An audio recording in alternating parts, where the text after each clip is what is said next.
I'm James Taylor. I'm a tabletop game designer. That's my sort of hobby horse. I'm a programmer by day.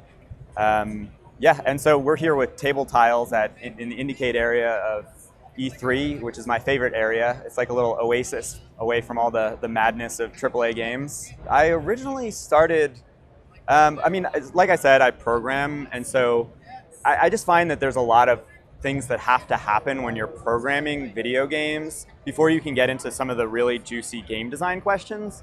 But with tabletop games, you can kind of get into those much more quickly. There's sort of like, you can start thinking about resources and economies and player decisions very easily if you're using scraps of paper or index cards or anything like that.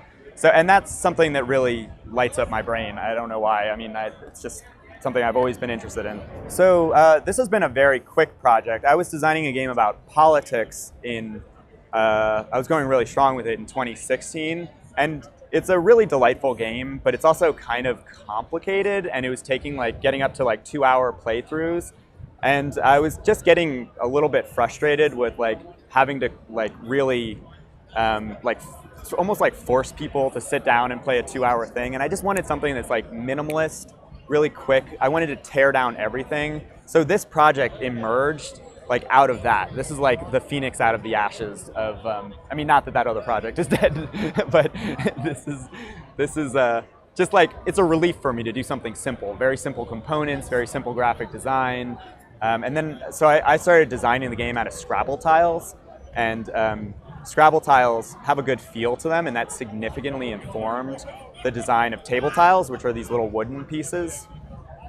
So we were using A's and E's out of a Scrabble package for a while, and then at some point we decided to put more interesting icons on them, and I contacted Al Gonzalez, who does really nice product design and graphic design, and he's done a wonderful job kind of putting together a more complete vision for the product.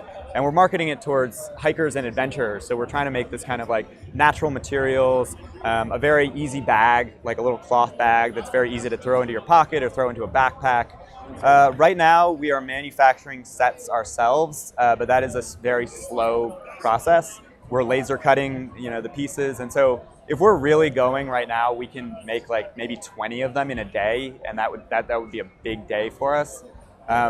So we're gonna first put it in front of publishers to see if we get any nibbles there. And then if we like what they're offering, I would be glad to go with a publisher, because they can do the part that I'm not so crazy about, which is getting it into distribution, getting it into retailers.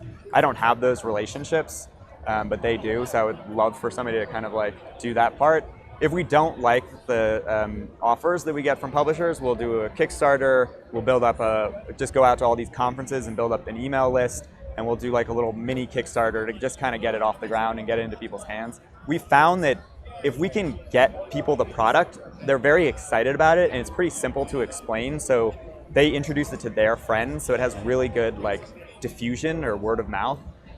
So if we can just get it out there and start drumming up that excitement about it, letting people see it in action, I think it can go a long way. How has it changed my life for the better? I think that it's really what it's done is introduced me to some really key business concepts. So I can have a product that's my own product, and then I can take all of the blows. I can get sort of beat up by that product and learn everything that I need to know. And I like that. I like having that direct relationship with the product and with the customer, and figuring things out, sometimes the hard way. But I really like being right on the front of that, and I don't know, just experiencing customer relationships, customer experiences so directly is really valuable for me. I really like a book of lenses, which is I think it's The Art of Game Design, a book of lenses, and that's by who's the guy over at Jesse Schell. Yes, I really like that, and I follow. There's all these good little game design tips, different angles from which to look at a game. So I really love that book. I love Tracy Fullerton's Game Design Workshop.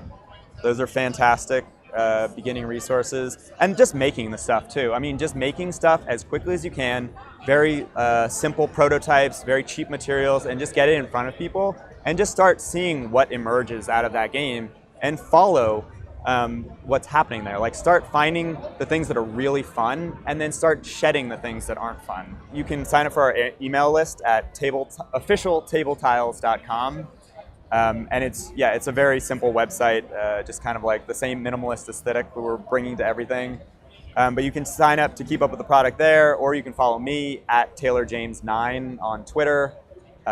You'll get a bunch of different stuff. I'm like a messy person with all kinds of ideas, so you'll get not only tabletop ideas, but like things that I'm working through in programming or whatever. So that's if you want like the whole picture. If you just want table tiles, go to officialtabletiles.com.